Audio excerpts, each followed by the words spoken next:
I'd just like to hear what you think the value of plein air painting is, and if you have any tips for people. Plein air painting has terrific value. Just like I say, I think the world would be a better place if everybody was a bird watcher. I think the world would be a better place if everybody was a plein air painter. Not much to do with art, but with paying attention to place, paying attention to where you are. I think it would be a terrific thing if kids all through not only elementary school but high school did some plein air painting. The end result, the kids may not be artists, the end result may be all distorted and goofy, but at least if they've looked at it and become conscious of it. Because what we're losing, particularly in the recent generation, is a sense of place. Where am I? And what is it like? And what does it matter what it's like? The younger generation are all, they're not all, but the vast majority are, I think, so bored with their suburbia shopping malls, that consumer-driven world, that they're headed into fantasy now. I don't get it. What's all this about Walking Dead? What's all this about vampires? And why should they be messing up their brains with Armageddon? They should be thinking about where they live and how all the beautiful, wonderful things about it, even in cities, and about their neighborhoods, and paying attention to it and seeing if it's deteriorating, and then do something about it. Yeah.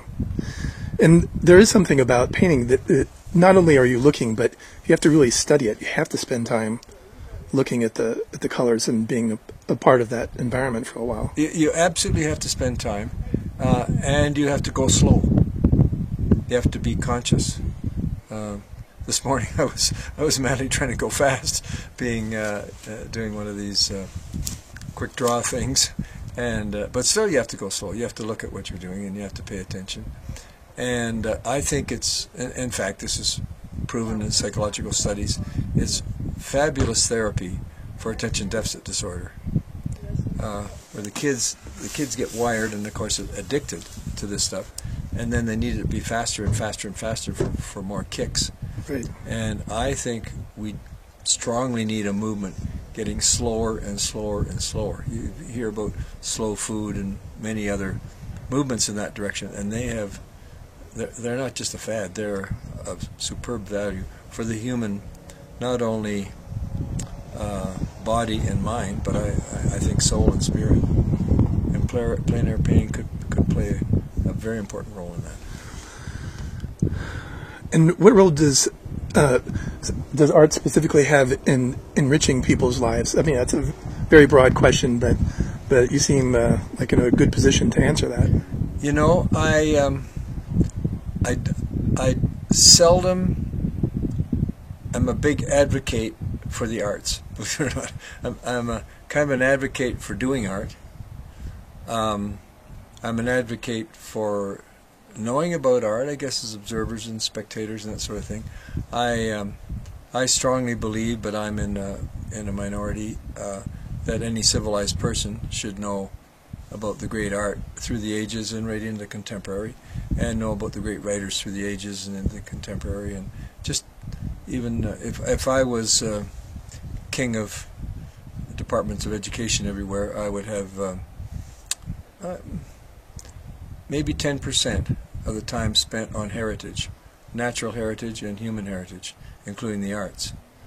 But I don't pretend that art is going to change people's souls. I just think it's part of being a civilized human being. However, plein air art and looking at art, or put it on another level, but I think it's related, journaling. Mm-hmm. Journaling with drawing. And anyone can draw. Anyone cannot paint. Anyone cannot do wonderful compositions or be a full-fledged artist. But anyone can look at their left hand and carefully draw their thumb, mm-hmm. if they go slow. Take their time to see And I love this Georgia O'Keeffe quote I read recently. Nobody really sees a flower. Right. It takes time to see a flower. Like to have a friend takes time. That's a good thought. Yeah.